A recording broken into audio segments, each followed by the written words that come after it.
Good morning વિદ્યાર્થી મિત્રો. Last lecture એટલે કે લેક્ચર નંબર 8માં આપણે આઇન્સ્ટાઈનની સમજૂતી જોયેલી, બરાબર. કીધું હતું એમ કે આઇન્સ્ટાઈન આપણો ભાઈબંધ.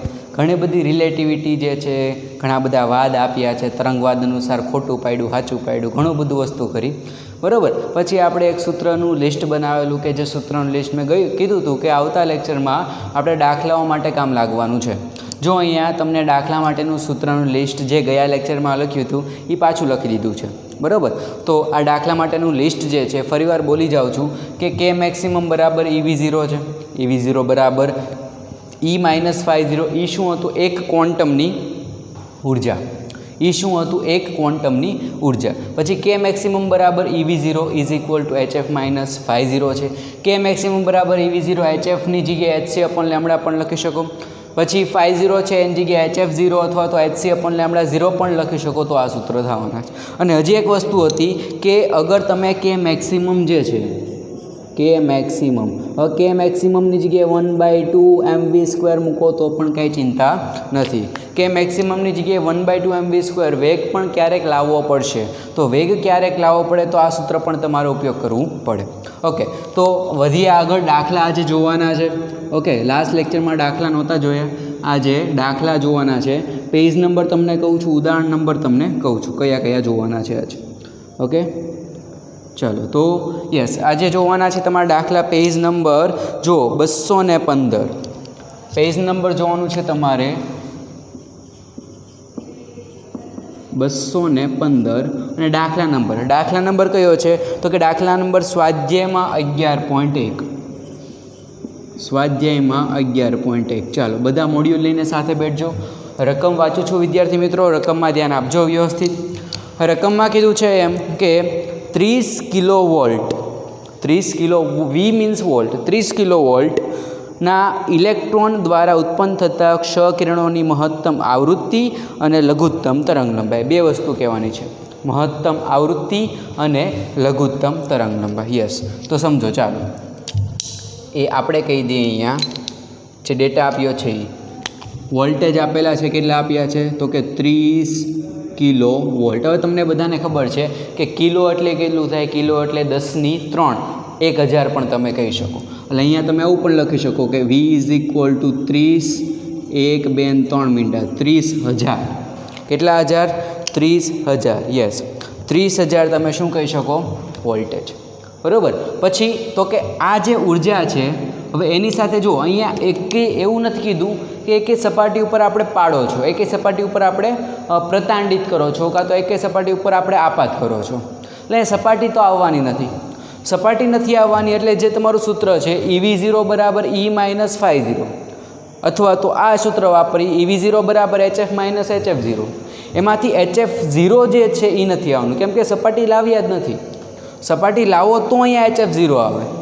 એનો મતલબ એમ કે EV0 ને આપણે ડાયરેક્ટલી ખાલી HF વડે કમ્પેર કરશું. એટલે અહીંયા લખીએ આપણે કે જે આપણે લઘુત્તમ તરંગ લંબાઈ જોઈએ છે, પહેલું શું જોઈએ છે? પહેલું જોઈએ છે લઘુત્તમ તરંગ લંબાઈ. લઘુત્તમ તરંગ લંબાઈ જોઈએ છે આપણે. સોરી, મહત્તમ પહેલાં તો આવૃત્તિ ગણી દઈએ. લઘુત્તમ તરંગ લંબાઈ પછી ગણીએ, કેમ કે યસ, પહેલાં મહત્તમ આવૃત્તિ માગેલી છે. તો મહત્તમ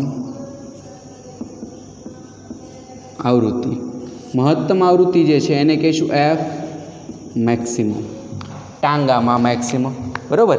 F મેક્સિમમ માટે આપણે કહીએ કે સૂત્ર આપણી પાસે છે EV0 ઇઝ ઇક્વલ ટુ શું છે? HF-HF0. ઓકે, પણ કહીએ એમ કે અહીંયા સપાટી છે જ નહીં ને, કે એક પણ પ્રકારની સપાટી ન હોવાથી, એક પણ પ્રકારની સપાટીની ચર્ચા કરેલ ન હોવાથી આપણે શું કરીએ? તો કડા આપણે HF0 જે છે, HF0 એને અવગણતા, HF0 જે છે એને અવગણતા HF0 અવગણી નાખીએ. ઓકે, બચ્યું શું? તો કે બચશે અહીંયા તમારી માટે EV0 બરાબર HF અને F કેવું લેવાનું છે તો કે F મેક્સિમમ તો અહીંયા F મેક્સિમમ ઓકે મારે F મેક્સિમમ જ જોઈએ છે તો F મેક્સિમમને સૂત્રનો કરતા બનાવો F મેક્સિમમને સૂત્રનો કરતા બનાવો તો એ થઈ જશે અહીંયા EV0 ના છેદમાં H EV0 ના છેદમાં H બસ ભગવાન કા દિયા હુआ सब कुछ है બધું છે આપણી પાસે મૂકો કિંમત અહીંયા થશે 1.6 ગુણ્યા 10⁻19 V વોલ્ટેજ કેટલા છે 30 ગુણ્યા હજી 3 મીંડા ના છેદમાં H 6.625 ગુણ્યા 10⁻34 ઓકે સાદરૂપ આપવાનું છે બધાએ તમારી પાસે કેલ્સી છે ફરજિયાત કેલ્સીમાં તમારે આનું સાદરૂપ આપવાનું છે શું આવે છે એ લખું છું અહીંયા F મેક્સિમમ યસ મારી પાસે ટેક્સ્ટ બુક છે એટલે હું એમાંથી લખું છું F મેક્સિમમ છે 7.24 ગુણ્યા 10⁻18 હર્ટ્ઝ 7.24 ગુણ્યા 10⁻18 હર્ટ્ઝ ઓકે કેલ્સીમાં કોઈને સાદરૂપ ના આવડે તો પૂછી લેવું ખાસ આ તમારો જવાબ થશે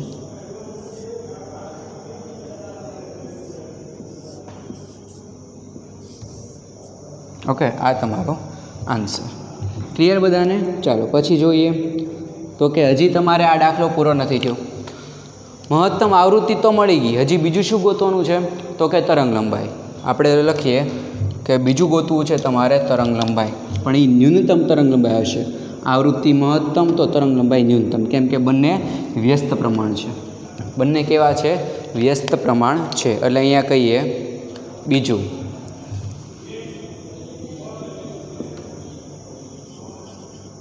ન્યૂનતમ તરંગ લંબાઈ ન્યૂનતમ તરંગ લંબાઈ જે છે એને કહી દઈએ આપણે લેમ્બડા મિનિમમ મિનિમમ એટલે કે ન્યૂનતમ લેમ્બડા મિનિમમ હવે તો કે આવૃત્તિ અને તરંગ લંબાઈ વચ્ચેનો સંબંધ દર્શાવતું સૂત્ર કયું એક સૂત્ર છે આખા ફિઝિક્સની અંદર એક સૂત્ર છે કયું છે આપણે કહીએ કે C = F લેમ્બડા કયું સૂત્ર છે C = F લેમ્બડા હવે C = F લેમ્બડા ધારો કે F મેક્સિમમ મળ્યું તો લેમ્બડાને મારે મિનિમમ કરવું પડે F મેક્સિમમ હોય તો લેમ્બડાને મારે ફરજિયાત મિનિમમ કરવું પડે તો જ તે જવાબ આવવાનો બાકી જવાબ આવવાનો શક્યતા નથી ઓકે તો આપણે એવું કહીએ કે Cની કિંમત તમને ખબર છે પ્રકાશનો વેગ થાય એની કિંમત બધાને ખબર છે 3 ગુણ્યા 10⁸ મીટર પર સેકન્ડ ઓકે F મેક્સિમમ મને મળેલી છે જો 7.24 ગુણ્યા 10⁸ મૂકીએ અહીંયા 7.24 ગુણ્યા 10⁸ એને ગુણ્યા લેમ્બડા મેક્સિમમ કેટલું છે ખબર નથી લેમ્બડા મેક્સિમમ મિનિમમ ગોતવાનું છે લેમ્બડા મિનિમમને સૂત્રનો કરતા બનાવો તો કે અહીંયા થશે લેમ્બડા મિનિમમ = 3 ગુણ્યા 10⁸ ભાગ્યા 7.24 ગુણ્યા 10⁸ 7.24 ગુણ્યા 10⁸ આનું સાદરૂપ આપો તમારી પાસે કેલ્સી છે કીધું એમ મારી પાસે કેલ્સી નથી પરંતુ બુક છે મારી પાસે તો એમાં જે સાદરૂપ આપ્યું છે એ મુજબ આપણે લખીએ 4.14 જવાબ આવે છે 4.14 ગુણ્યા 10⁻11 ઓકે મારે જવાબ એંગસ્ટ્રોમમાં લખવો છે એંગસ્ટ્રોમ એટલે બધાને ખબર છે કે 1 એંગસ્ટ્રોમ બરાબર 10⁻10 મીટર થાય ફરીવાર 1 એંગસ્ટ્રોમ બરાબર 10⁻10 મીટર થવાનું છે તો અહીંયા લખીએ આપણે લેમ્બડા મિનિમમ બરાબર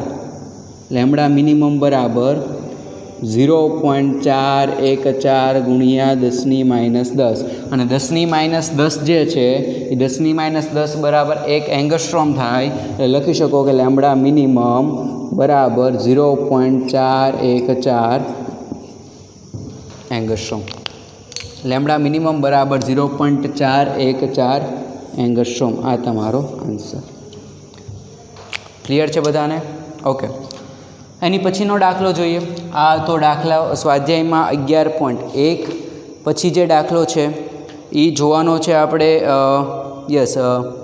સ્વાધ્યાયમાં 11.2 ઘડીક બાકી રાખશું કેમ કે જગ્યા એટલી બધી છે નહીં તો સૌથી પહેલાં જોઈ લઈએ સ્વાધ્યાયમાં 11.6 સ્વાધ્યાયમાં 11.6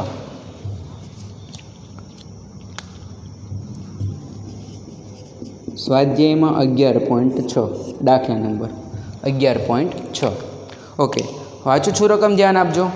રકમમાં કીધું છે કે ફોટો ઇલેક્ટ્રિક અસરના એક પ્રયોગમાં કટ ઓફ વોલ્ટેજ વિરુદ્ધ આપાત પ્રકાશની આવૃત્તિનો ઢાળ 4.12 × 10⁻15 વોલ્ટ × સેકન્ડ જેટલો મળે છે. તો પ્લાન્કના અચળાંકનું મૂલ્ય શોધો.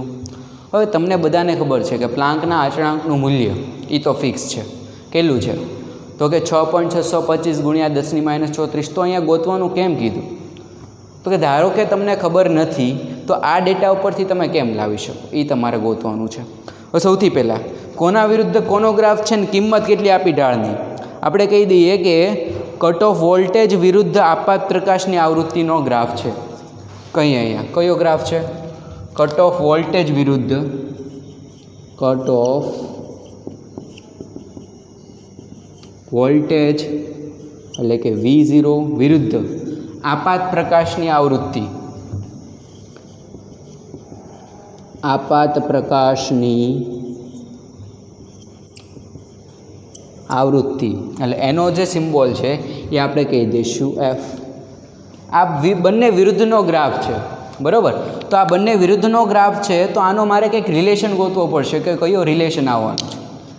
સમજો, આ બંને વચ્ચેનું રિલેશન ગોતવું પડશે. અહીંયા પાછું તમને કોઈ પણ ધાતુ માટે વાત નથી કરી, એટલે આપણે સૂત્ર કયું વાપરશું જે અહીંયા છે એ જ EV0 = HF0, કેમ કે EV0 = HF, કેમ કે HF0 માટે મને કાંઈ રકમમાં કીધેલું નથી, એટલે આપણે લઈશું નહીં. અહીંયા કહી દઈએ કે આપણી પાસે જે છે અહીંયા યસ EV0 જે તમારી પાસે સૂત્ર છે, આપણે કહીએ સૂત્ર મુજબ સૂત્ર કયું છે તમારી માટે? EV0 = HF. EV0 = HF HF-HF0, બરાબર? આ સૂત્ર છે. હવે આનો ઢાળ મને કેટલો કીધો છે? તો કે અહીંયા કહીએ કે આનો ઢાળ મને કીધો છે, કેટલો કીધો? જો યસ, તમને કિંમત આપી છે 4.12 × 10⁻15. તો લખી નાખીએ. આ કિંમત છે 4.12 × 10⁻15 વોલ્ટ × સેકન્ડ. કેટલી કિંમત આપી છે? 4.12 × 10⁻15 વોલ્ટ × સેકન્ડ. તો સૌથી પહેલાં મારે આના વિરુદ્ધ આનો ગ્રાફ બનાવવો પડે અને એના ઢાળમાં શું આવે એ આપણે કહેવું પડે. તો તમને એક સૂત્ર ખબર છે. કયું સૂત્ર? તો કે સૂત્ર ખબર છે તમને, લખું છું અહીંયા. સૂત્ર બધાને ખબર છે, y = mx + c. આ સૂત્ર ક્યાંથી આવ્યું? તો કે આ સૂત્ર ઢાળ સૂત્ર કહેવાય. કયું સૂત્ર કહેવાય? આ સૂત્રને ઢાળ સૂત્ર કહેવાય, જે મેથ્સમાં આવે છે, તમારે નહીં આવે બાયોલોજીવાળાને. આ ઢાળ સૂત્ર કહેવાય. રેખાઓનો ઢાળ ગોતવું હોય તો આ સૂત્ર તમે ઉપયોગ કરી શકો. મેથ્સમાં આવે છે ઢાળ સૂત્ર કહી શકો તમે આને. y = mx + c, બરાબર? તો જે m હોય m ને કહેવાય ઢાળ, c ને કહેવાય અંતઃખંડ. મારે m જોઈએ છે અહીંયા. આ સૂત્રમાં આવું લાવી દઉં. y જે છે y અક્ષ પર શું છે એ દેખાડે, x જે છે x અક્ષ પર શું છે એ દેખાડે. તો y અક્ષ પર શું છે? V0. એટલે સૂત્રમાં મારે V0 ને સૂત્રનો કરતાં બનાવવો પડે. ફરીવાર મારે આ સૂત્ર અહીંયા જો સેટ કરવું હોય તો y અક્ષ પર અહીંયા કીધું છે મારે V0 જોઈએ છે, તો V0 લાવવા માટે મારે E ને કાઢવો પડે. એટલે અહીંયા લખી નાખીએ છીએ E વડે ભાગતા. કોની વડે? ઈવડા E વડે ભાગતા. E વડે ભાગતા શું સૂત્ર બનશે? જુઓ તો સૂત્ર બનશે V0 = HF/E માઇનસ HF0/E. વાત કરીએ એમ તો કે આ સૂત્ર જે છે એને હું થોડુંક વ્યવસ્થિત રીતે લખું તો વ્યવસ્થિત રીતે લખ્યો તો કંઈક આવું થશે: V0 બરાબર H/E into F plus minus HF0/E. આ સૂત્ર કંઈક આવું બનશે.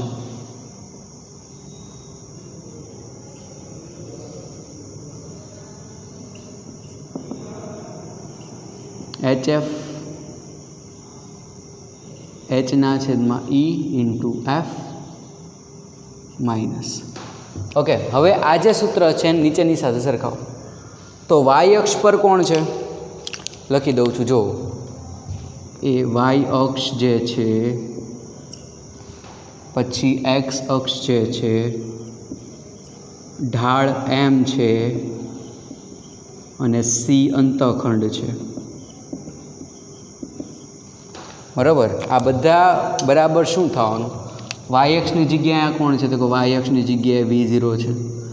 એક્સ અક્ષની જગ્યાએ કમ્પેર કરો તો F છે.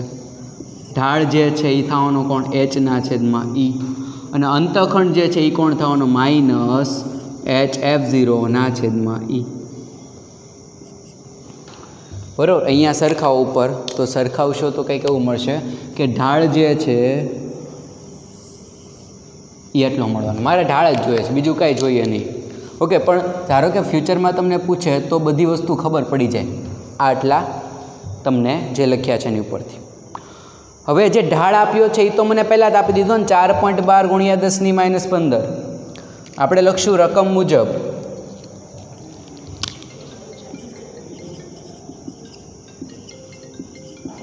રકમ મુજબ મને ઢાળ ખબર છે. ઢાળ બરાબર કેટલું છે? 4.12 × 10⁻15. અને ઢાળ અહીંયા કેટલો મળ્યો છે? એ ઢાળ જે છે H/E એને અહીંયા કમ્પેર કરીએ. એ ઢાળ જે H/E જે છે એને આની સાથે કમ્પેર કરો તો આ થશે. આને આની સાથે કમ્પેર કરી લો તો એ થશે યસ H/E બરાબર 4.12 × 10⁻15. તો H જે પ્લાન્કનો અચળાંક છે એ થવાનું 4.12 × 10⁻15 × E. એની કિંમત હોય 1.6 × 10⁻19. ઓકે, આ કિંમત ફિક્સ છે. કરો બંનેનો ગુણાકાર. બંનેનો ગુણાકાર કરશો એટલે જવાબ મળશે તમને 6.592. જો એક્ઝેક્ટ 6.625 નહીં આવે, કેમ કે થોડુંક વેરિએશન આ પ્રેક્ટિકલ છે ને ઓલું જે છે એ થિયરિટિકલ છે. ઓકે, તો આપણે લખી નાખીએ. જે જવાબ આવશે એ જવાબ થશે 6.592 × 10⁻34 જૂલ ઇન્ટુ સેકન્ડ. એકમ શું થશે? Joule into second. આ તમારો ફાઇનલ આન્સર. ઓકે, આ તમારો ફાઇનલ આન્સર. ક્લિયર વિદ્યાર્થી મિત્રો? તો જોઈ લો ફરીવાર કયા કયા દાખલા ચાલ્યા છે. 11.1 અને 11.6. ઓકે, કહી દઉં છું 11.1માં શું ચલાવ્યું. તો કે 11.1માં મને વોલ્ટેજ આપેલા હતા અને ગોતું તમારે F max અને લેમ્બડા મિનિમમ. F max અને લેમ્બડા મિનિમમ જોઈતું હતું. તો સૌથી પહેલાં આપણે EV0 બરાબર HF મેક્સ સાથે સરખાવ્યું અને સાદરૂપ આપ્યું, અને પાછળથી તમને λ0 સાથે સરખાવ્યું અને સાદરૂપ આપ્યું. ઓકે, હજી એક દાખલો જોવાનો છે વિદ્યાર્થી મિત્રો. તો હું 11.1 જે દાખલો છે એ રબ કરું છું, અને અત્યારે આપણે જે દાખલો જોવાનો છે એ છે 11.8. એવડો એ દાખલો છે 11.8. તો 11.1 જે દાખલો છે હું અહીંયા રબ કરું છું, અને આપણે 11.8મો જે દાખલો છે સ્વાધ્યાયનો એ આપણે જોઈએ. ચાલો, યસ, બધાએ સૂત્ર ખાસ પાકા કરવા વિદ્યાર્થી મિત્રો. સૂત્ર આવડશે તો દાખલા સોલ્વ કરવામાં ચિંતા નહીં થાય. સૂત્ર નહીં આવડતો હોય તો દાખલા સોલ્વ કરવામાં તમને પ્રોબ્લેમ પડશે. એટલે સૂત્ર ખાસ તમારે પાકા કરવા વિદ્યાર્થી મિત્રો. દર લેક્ચરમાં હું સૂત્ર લખી દઉં છું તમને કે કયા કયા સૂત્ર ભણ્યા છે, અને આજના લેક્ચરમાં કયા કયા સૂત્ર આધારે દાખલા આવવાના છે. તો ખાસ તમારે ધ્યાન રાખવું કે કયા કયા સૂત્ર કયા કયા દાખલામાં ઉપયોગી થાય છે. ઓકે, ચાલો તો હવે જોઈએ સ્વાધ્યાયનો 11.8મો દાખલો. સ્વાધ્યાયનો 11.8મો દાખલો. ઓકે, પહેલાં લાઈન બનાવી દઈએ.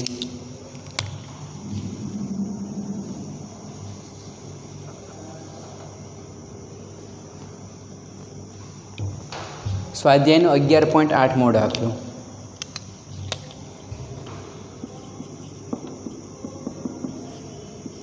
ઓકે, રકમમાં ધ્યાન આપજો. રકમ વાંચું છું. રકમમાં કીધું છે એક ચોક્કસ ધાતુ માટે થ્રેશોલ્ડ આવૃત્તિ આપી છે. થ્રેશોલ્ડ આવૃત્તિ આપી છે 3.3 × 10⁻14 હર્ટ્ઝ છે. જો ધાતુ પર 8.2 ગુણ્યા 1014 હર્ટ્ઝ આવૃત્તિવાળો આપાત પ્રકાશ કરવામાં આવે તો ફોટો ઇલેક્ટ્રિક અસર માટે કટ ઓફ વોલ્ટેજનું મૂલ્ય શોધો. કટ ઓફ વોલ્ટેજ અથવા તો સ્ટોપિંગ પોટેન્શિયલ પણ તમે કહી શકો, બંને સરખું જ છે. કટ ઓફ વોલ્ટેજ અથવા તો તમે સ્ટોપિંગ પોટેન્શિયલ પણ કહી શકો, બંને સમાન જ છે. તો અહીંયા કહીએ કે કટ ઓફ વોલ્ટેજ જે છે એ કેટલા થવાના છે અને સ્ટોપિંગ પોટેન્શિયલ જે છે એ કેટલું થવાનું છે. સૌથી પહેલાં જે રકમમાં આપેલું છે એ ડેટા કલેક્ટ કરી નાખીએ. તો સૌથી પહેલાં થ્રેશોલ્ડ આવૃત્તિ આપેલી છે તમને, કેટલી આપી છે? યસ, રકમમાં જુઓ તો કે 3.3 ગુણ્યા 1014, 3.3 ગુણ્યા 1014 હર્ટ્ઝ. પછી એફ આપ્યું છે એ કેટલું આપ્યું છે? એ આપ્યું છે 8.2 ગુણ્યા 1014, 8.2 ગુણ્યા 1014 હર્ટ્ઝ. અહીંયા સૌથી પહેલાં શરત ચેક કરવી પડે કે શરત મુજબ એફ જે છે એ F0 કરતાં વધારે કાં તો સમાન હોવું જોઈએ. શરત સાચી છે, આ સાચી છે કે એફ જે છે F0 કરતાં વધારે છે, શરત સાચી છે. ઓકે, તો દાખલો આગળ ચાલશે, બાકી દાખલો આગળ નહીં ચાલી શકે. હવે જો મારે જોઈએ છે stopping potential, cut off voltage. મારે જોઈએ છે કટ ઓફ વોલ્ટેજ V0 મારે ગોતવાના છે. જો તો આ ત્રણેય આવતું હોય એફ, F0 અને V0 આવતું એવું સૂત્ર કયું છે? જો તો આ બધામાંથી. યસ, તો તમને ખબર પડશે કે આ સૂત્ર તમારે લગાડવું પડશે. આ સૂત્રનો ઉપયોગ તમારે કરવો પડશે. જો આ સૂત્ર લઈ લ્યો એટલે બસ જવાબ આવી જ ગયેલો છે. ઓકે, તો આપણે વધીએ આન્સર તરફ. સૂત્ર કયું વાપરશું? EV0 બરાબર HF માઇનસ HF0. ઓકે, તો સૌથી પહેલાં V0 જે છે એને સૂત્રનો કરતાં બનાવી દઉં, કેમ કે એ મારે ગોતવાનું છે. તો V0ને સૂત્રનો કરતાં બનાવીએ. અહીંયા બચશે HF માઇનસ HF0 ના છેદમાં E. ઉપરથી કાંઈ કોમન આવે તો કે હા H કોમન આવે છે, તો H કોમન લઈ લઈએ. H કોમન લઈએ તો H બ્રેકેટમાં બચે છે, F માઇનસ F0 ના છેદમાં E. Okay, F minus F0, F કેટલું છે? 8.2 વાળું છે અને F0 કેટલું છે? 3.3 વાળું છે. મૂકો કિંમત. V0 બરાબર Hની કિંમત ખબર છે, Eની કિંમત પણ ખબર છે, F અને F0ની કિંમત પણ ખબર છે. ઓકે, તો સૌથી પહેલાં આપણે શું કરીએ તો કે H અને Eની કિંમત નથી મૂકતો, F અને F0ની કિંમત મૂકું છું. અહીંયા થશે H ના છેદમાં E બ્રેકેટમાં. બોલો તો Fની કિંમત 8.2 ગુણ્યા 1014 માઇનસ F0 3.3 ગુણ્યા 1014. ઓકે, હવે જુઓ તો કે આ જે છે એમાંથી હજી કંઈક કોમન આવે. જો 1014, તો 1014 પણ કોમન લઈ લઈએ. અહીંયા શું બચશે? V0 ઇઝ ઇક્વલ ટુ, હવે H અને Eની કિંમત મૂકી દઈએ, 6.625 ગુણ્યા 10ની માઇનસ 34 ગુણ્યા આ થશે 1014 છેદમાં 1.6 ગુણ્યા 10ની માઇનસ 19 એની કિંમત છે. બ્રેકેટમાં શું બચ્યું છે તો કે બ્રેકેટમાં બચ્યું છે 8.2 માઇનસ 3.3. બસ એટલું જ બચ્યું છે, 8.2 માઇનસ 3.3. હવે સિમ્પલ સાદરૂપ આપો. સાદરૂપ આપશો એટલે તમને વોલ્ટેજ મળશે V0, cut off voltage. Yes, આનું સાદરૂપ આપો. 8.2 માંથી 3.3, 8 માંથી 3 જાય, 5 વધે, 2 માંથી 3 નો જાય એટલે 4.9 વધશે. આ વધશે 4.9. અહીંયા લખીએ આપણે 6.625 ગુણ્યા 10ની માઇનસ 34 એને ગુણ્યા 10ની 14 કરી નાખો એટલે આપણે અહીંયા સીધું લખી નાખીએ કે 10ની માઇનસ 20. 4.9 ભાગ્યા કેટલું છે? 1.6 ગુણ્યા 10ની માઇનસ 19. આનું સાદરૂપ આપો. કેલ્સી નથી તો આપણે આપી શકીએ કે V0 જે છે ઇઝ ઇક્વલ ટુ 6.625 ગુણ્યા 10ની આ થઈ જશે માઇનસ 1, 4.9 ભાગ્યા 1.6. તો V0 તમને ફાઇનલ આન્સર મળશે. V0નો સાદરૂપ આપો એટલે V0નો તમને આન્સર મળશે યસ 20.28 એને ગુણ્યા 10ની માઇનસ 1 એને ગુણ્યા 10⁻1 તો V0 મળવાનો છે તમને 2.028 વોલ્ટેજ. આ તમારો આન્સર. ઓકે, આ તમારો આન્સર. ચાલો જોઈ લો વિદ્યાર્થી મિત્રો, આજના લેક્ચરમાં લગભગ 3 દાખલા ચાલેલા છે, લગભગની 3 દાખલા ચાલ્યા છે અને સૂત્રનું લિસ્ટ તમને લખી દીધું છે. ઓકે, તો ખાસ વિદ્યાર્થી મિત્રો, અમે જે કરાવીએ છીએ બહુ ઓછું ભણાવીએ છીએ, સાથે રહેવું અને વ્યવસ્થિત લેક્ચર